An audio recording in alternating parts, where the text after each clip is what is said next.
ওরা এখানে এসে চলতে শেখে, চিনতে শেখে বর্ণ, ওরা শেখে ছবি আঁকা, নাচ আর গান, শিক্ষকদের ভালোবাসায়, মমতা আর সহায়তায়। তবে এসব শিক্ষার্থীর সবাই বিশেষ চাহিদা সম্পন্ন। কারো কারো জন্মগতভাবে নানা শারীরিক প্রতিবন্ধকতা রয়েছে। এসডিএ একাডেমি প্রতিবন্ধী বিদ্যালয়ের এমন শিক্ষার্থীর সংখ্যা 160 জন। হাঁটতে পারে, কথা বলতে পারে, পড়ালেখা কিছু শিখতে পারে। যারা বুঝে না, কানে শুনে না, তাদেরকে আমি হাত দিয়ে ধরে দেখাইছি, আর যারা কানে শুনে তাদেরকে তো বোর্ডে দেখাইছি, ওখান থেকে তারা বুঝতে পারছে। এভাবে করে আস্তে আস্তে তারপরে কিভাবে রং করবে, কিভাবে ওইটা হাত দিয়ে ধরে আমি আঁকাইলাম, মোটামুটি তারা ভালোই পারছে। স্কুলটি 2013 সালে সমাজসেবা অধিদপ্তরের স্বীকৃতি পেলেও এমপিওভুক্ত হয়নি 16 বছরেও। শিক্ষক কর্মচারী মিলে মোট 24 জন রয়েছে। শুরু থেকেই তারা সবাই কাজ করছেন স্বেচ্ছাশ্রমে।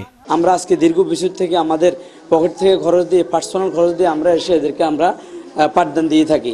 এখানে আমরা কোনো বেনিফিট পাই না। বাচ্চাদেরকে নিয়ে এসে আবার আরো বাচ্চাদেরকে পড়ানো আমাদের জন্য খুব কষ্ট হয়ে যায়। আমাদের এখানে সবচেয়ে বড় হচ্ছে সুযোগ সুবিধাটা একদমই কম। আমরা আসি, পড়াই, কিন্তু সেই তুলনায় বাচ্চাদের সুযোগ সুবিধাটা পাচ্ছে না।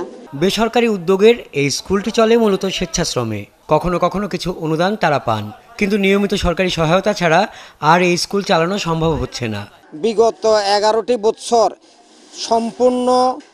সম্পূর্ণ বিনা নিজের উদ্যোগে আমাদের এই স্কুলের কার্যক্রমটা সেবা দিয়ে আসতেছে। এমন কোনো ব্যক্তি না যে ওনার কাছে আমরা এই স্কুলটা নিয়ে শরণাপন্ন হই নাই। তো আসলে এই স্কুলটা আমরা এখন পর্যন্ত আমাদের ব্যক্তিগত অর্থায়নে এবং এলাকার গণ্যমান্য ব্যক্তির মাধ্যমে চলে। আসলে সবসময় তো আর ওনারা সাহায্য করবে না, হয়তো একসময় এই স্কুলটা এভাবে চলতে চলতে একদম বিলীন হয়ে যাবে। তবে প্রতিবন্ধী বিদ্যালয়ের সভাপতি বেগমগঞ্জ উপজেলা নির্বাহী কর্মকর্তা জানান, প্রতিবন্ধী বিদ্যালয়ের জন্য 40% খাস জমি বন্দোবস্তের সুপারিশ জেলা প্রশাসকের মাধ্যমে মন্ত্রণালয়ে পাঠানো হয়েছে।